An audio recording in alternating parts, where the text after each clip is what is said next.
Assalamualaikum warahmatullahi wabarakatuh. Selamat datang di channel Muhammad Samsudin. Di kesempatan kali ini, saya akan melanjutkan cerita Pindah Rumah Part 8. Sebelum masuk ke ceritanya, jangan lupa subscribe dulu ke channel ini. Selamat mendengarkan. Dari dalam mobil, aku perhatikan Arumi dan ayahnya seperti berdebat. Lalu Arumi menghentak-hentakkan kakinya sambil menunjuk-nunjuk boneka yang terpancang di pagar. Dia pasti merengek meminta ayahnya segera mengambil boneka itu. Kemudian suami berlutut di depan Arumi dan berusaha membujuknya. Agaknya suami tidak mau mengambil boneka itu. Tapi seperti dia gagal membujuk, Arumi terus merengek. Akhirnya suami berjalan menuju boneka. Dia pegang kedua kaki boneka itu, lalu terlihat berusaha menarik supaya terlepas dari ujung besi pagar. Namun boneka itu tidak bisa terlepas. Tidak tahu apakah suami berpura-pura atau boneka itu memang tidak bisa terlepas karena ada kekuatan magis yang menahan tercancap di sana. Suami kembali ke Arumi, mereka terlihat kembali berdebat, lalu Arumi pergi, laki-laki terlihat merengek dan menghentak-hentakkan kedua kakinya bergantian. Suami tampak kesulitan menghadapi Arumi, dia menggaruk-garuk kepala bertanda bingung. Sementara Arumi terus-terusan menunjuk boneka. Tak lama setelah itu, suami menggendong Arumi, lalu mereka mendekati boneka masih dalam gendongan. Arumi berupaya menarik-narik boneka itu. Sepertinya Arumi tidak percaya bahwa boneka itu tidak bisa diambil, dan suami menggendongnya untuk membuktikan sendiri. Berkali-kali Arumi mencoba, rupanya memang tidak bisa. Akhirnya masih sambil terus menangis, Arumi pasrah saja dibawa ke dalam mobil tanpa membawa boneka. Sesampainya di mobil, Arumi masih saja menangis. Saat mobil beranjak dari TPU, dia terus melihat boneka kesayangan itu sampai akhirnya hilang dari pandangan. Setengah berbisik, aku bertanya pada suami, "Bener, nggak bisa dicabut tadi, Pak?" "Shh." Suami menempelkan jari telunjuk ke bibirnya, memberi isyarat supaya aku diam. Aku pun diam dan tidak bisa bicara apa-apa lagi. Sesampainya di rumah Mas Lukman, Arumi mulai gak tenang karena langsung diajak bermain oleh sepupunya, Ayuni. Putri bungsu kakak iparku itu memang hanya lebih tua 3 bulan daripada Arumi. Oleh karena itu, Arumi pasti senang kalau sudah bertemu dengan Ayuni. Mereka akan keasikan bermain. Sesaat Arumi bisa membulkan soal bonekanya, akan tetapi itu tentunya cuma sementara. Nanti dia pasti akan segera heboh lagi, terutama ketika mau tidur malam. Oleh karena itu, harus segera ditemukan solusinya. Sementara Arumi, Naomi, dan Ayuni asik bermain, aku, Mas Iksan suamiku dan Mas Lukman beserta Mbak Fitri istrinya ngobrol di ruang tamu. "Mas, boneka tadi birnya punya Ayumi masih ada nggak?" Suami segera memulai percakapan. "Ada tuh di kamarnya. Sudah hampir setahun ini kayaknya Arumi tidak terlalu suka lagi memainkannya. Kenapa emangnya?" respon Mas Lukman. "Kalau begitu, boleh dikasih untuk Arumi saja ya, Mas?" Lalu suami menceritakan semua perihal boneka milik Arumi, termasuk keanehan yang baru saja terjadi. Ternyata tadi suami tidak bisa mengambil boneka itu dari pagar besi, pura-pura. Boneka itu memang menancap sangat erat di sana. Tidak bisa dicabut, bahkan oleh kekuatan tenaga orang dewasa. Entah kenapa bisa begitu. Yang jadi tanda tanya suami adalah apakah orang lain juga melihat keberadaan boneka itu di sana atau tidak. Yang jelas, tidak menjadi perhatian sama sekali oleh orang-orang yang tadi lalu lalang di sana. Mas Lukman ikut heran mendengar seluruh cerita yang kututurkan Mas Ihsan. Selepas sholat zuhur dan makan siang, kami pindah lesehan di ruang keluarga. Obrolan kami pun berlanjut. Mas, soal warisan yang kami tempati itu, aku masih penasaran. Tempo hari, kan Mas cerita padaku, waktu kecil aku juga pernah mengalami kejadian yang terjadi pada Arumi. Tapi kemudian kakek bisa mengatasinya. Apakah setelah kejadian itu, memang tidak pernah lagi ada kejadian aneh? Tanya suami. Mas Lukman terdiam sejenak, berusaha mengumpulkan segala ingatan. Ya, setauku memang tidak pernah lagi kejadian aneh setelah itu. Terus, apa penyebabnya dulu pohon sirsak sampai didatangi makhluk penunggu? Apa ada sesuatu yang tidak kita ketahui tentang kakek atau ayah dan ibu yang menyebabkan makhluk itu datang? Mas Lukman kembali berpikir. Entahlah San, aku juga tidak tahu. Tapi ketika aku tanya pada kakek, ketika itu beliau memang seperti enggan menceritakannya. Seperti yang sudah kuceritakan padamu, waktu itu kakek cuma menjawab, yang penting sekarang makhluk itu sudah pergi. Sudah tidak ada di pohon sirsak. Entahlah, kalau memang ada misteri di balik itu, yang beliau sebenarnya tahu namun sengaja menutup-nutupinya. Tapi yang pasti hingga kakek meninggal, tidak ada kejadian apa-apa lagi. Begitu juga dengan ayah dan ibu. Hingga kita dewasa dan beliau berdua berpulang, tidak ada kejadian aneh sama sekali. Jawaban Mas Lukman belum bisa menjadi alasan apapun. Suami terlihat belum lega, begitu juga denganku. Penjelasan itu sama sekali belum bisa memberi petunjuk kenapa sekarang rumah itu menjadi angker. Terus, soal golok itu gimana, Mas? Apa itu semacam benda keramat atau gimana? Kenapa Mas minta aku yang simpan? Tanya Mas Ihsan lagi. Oh, bukan kok.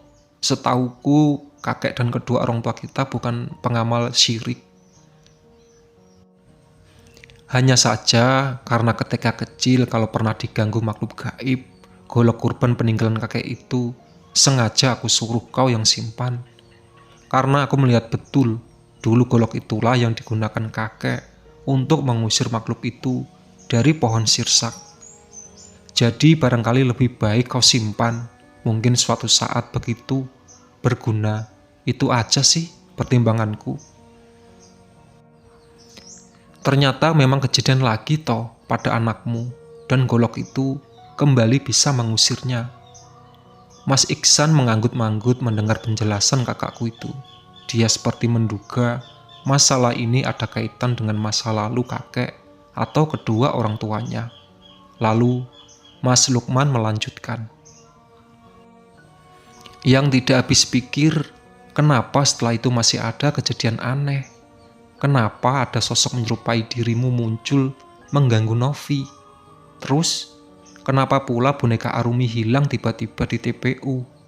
Kenapa terpampang di pagar dan tidak bisa dicabut? Terus terang aku bingung. Apa ini semacam pertanda, Mas? Mungkin itu isyarat? Sela Mbak Fitri.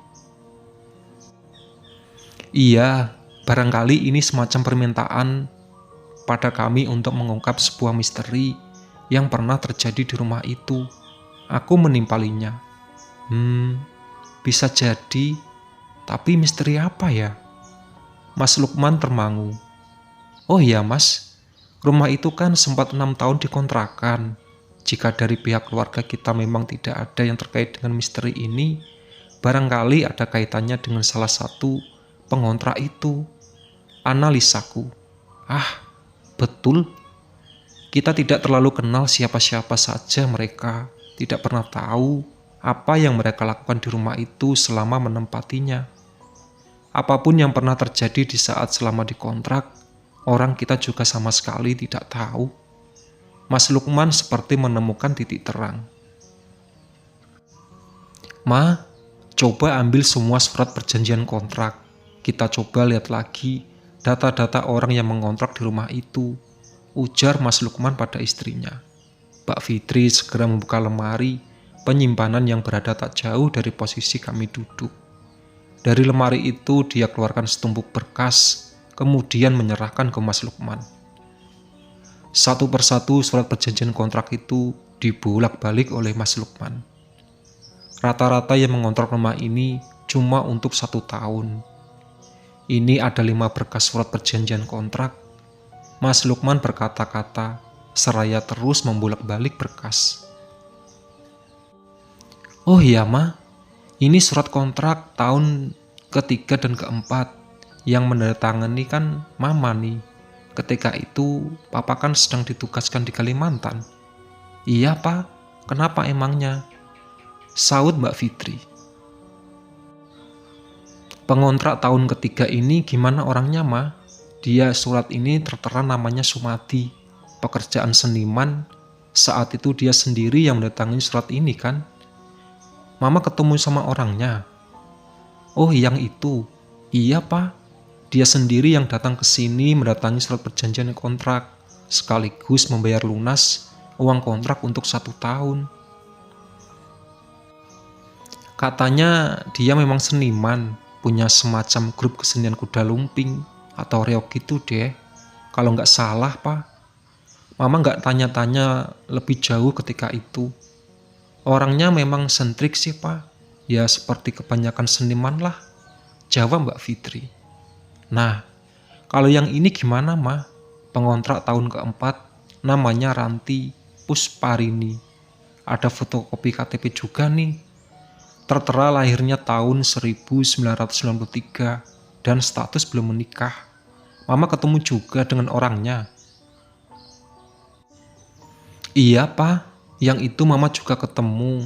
Dia juga langsung datang ke sini dan sekalian bayar lunas uang kontrak 1 tahun. Orangnya memang masih muda dan cantik. Tapi anehnya dia cuma 6 bulan menempati rumah itu. Bulan ke-7, waktu Mama ke sana, tidak ada lagi di rumah. Sampai masa kontrak habis pun, dia nggak pernah muncul. Barang-barangnya ditinggal begitu saja. Tiba-tiba Mas Lukman berhenti membolak-balik kertas. Pandangannya menerawang ke langit. Ranti Pusparini. Kok rasa-rasanya aku tak asing dengan nama ini ya? Serasa pernah mendengar atau membacanya. Tapi di mana ya? Ujar Mas Lukman setengah bergumam. Mas Lukman terus berusaha mengingat-ingat di mana pernah mendengar nama itu. Namun, sepertinya gagal. Aku lupa. Entah di mana dulu rasanya pernah mendengar atau membaca nama Ranti Pusparini. Sudahlah, mudah-mudahan nanti aku ingat. Jadi gini, gimana pun kita harus mengungkap misteri rumah peninggalan orang tua kita itu. Apalagi kalian menempatinya, tentu tidak akan bisa tenang kalau masalah ini tidak terungkap. Kasihan Novi dan anak-anak yang sering kalau tinggal-tinggal San. Nov, kau dan anak-anakmu untuk sementara tinggal di sini saja dulu ya. Biar Arumi dan Naomi bisa main dengan Aruni. Nah, kau San, aku belum ada rencana mau keluar kota dalam waktu dekat ini kan? Belum Mas, jawab Mas Ihsan. Nah, kau tetap pulang ke rumah ya, kita selidiki para pengontrak ini. Dari arsip surat-surat kontrak, sepertinya kita bisa fokus kedua pengontrak saja, Sumadi dan Ranti. Coba kau tanya pada teman tetangga di sana tentang Sumadi ini. Gimana dia selama 1 tahun di sana? Mungkin ada informasi yang bisa jadi petunjuk. Terutama pada Pak Sabta tuh, tetangga depan rumah. Pasti dia sekeluarga sedikit banyak memperhatikan aktivitas Sumadi selama di sana. Sementara nanti aku coba mengingat-ingat lagi nama Ranti itu. Sedangkan para pengontrak lain seperti tidak ada yang mencurigakan. Kita kenal mereka, pungkas Mas Lukman. Akhirnya hari itu Mas Iksan pulang sendiri. Dia akan melakukan apa yang diperintahkan kakaknya tadi. Sedangkan aku, Arumi dan Naomi untuk sementara tinggal. Selama seminggu di rumah Mas Lukman, kami bisa tenang. Tidak ada kejadian-kejadian aneh. Aku juga tak perlu was-was lagi tiap sore mengawasi anak-anak bermain di pohon sirsak. Selama di sini mereka asik bermain rumah saja dengan Ayuni. Dan yang paling membuatku lega adalah soal boneka. Sangat bersyukur rasanya Arumi mau menerima boneka milik Ayumi sebagai pengganti boneka yang tercancap secara misterius di pagar TPU. Tepat seminggu Mak Iksan kembali datang. Setelah salat duhur dan makan siang, kami kembali lesehan di keluarga. Gimana San? Informasi apa yang kau dapat? Mas Lukman langsung memulai obrolan. Mak Iksan pun langsung bercerita. Ada beberapa informasi menarik soal Sumadi ini, Mas. Pertama, Pak Sabto bilang sebenarnya para tetangga kurang nyaman dengan keberadaan Sumadi di rumah itu. Sebab, seperti yang Mbak Fitri bilang minggu lalu, dia memang punya grup kesenian.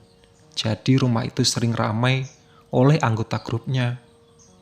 Kadang para tetangga merasa terganggu jika mereka berlatih, heboh, dan berisik. Terus, tetangga merasa tidak nyaman karena seringnya para bidunita juga ikut berlatih. Tak jarang mereka ramai-ramai menginap di sana, bercampur laki-laki dan perempuan tanpa jelas apakah mereka pasangan suami istri atau bukan. Gitu ya. Salah kita ini mah, tidak selektif mengontrak ke rumah orang, ujar Mas Lukman dan Mbak Fitri. Iya sih Pak, harus gimana? Papa di Kalimantan dan Ayuni masih kecil sekali ketika itu. Mama gak mungkin memikirkan masalah itu, gila Mbak Fitri. Terus apalagi San? Apa ada hal aneh atau mencurigakan menurut Pak Sabto? Tanya iparku itu lagi. Ada lagi ya? Oh iya, kata Pak Sabto setiap malam Jumat selalu tercium aroma asap menyan dibakar dari rumah itu. Sementara itu Mas, informasi yang kuperoleh, pungkas Mak Iksan.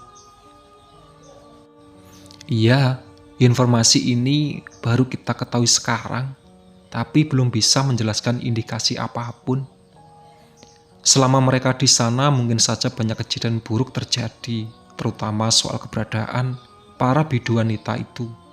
Mungkin pernah ada yang mengalami pengalaman terburuk, tapi kita tidak punya informasi lain untuk memperkuat dugaan itu. Soal kemenyan juga, itu bisa mengindikasikan macam-macam.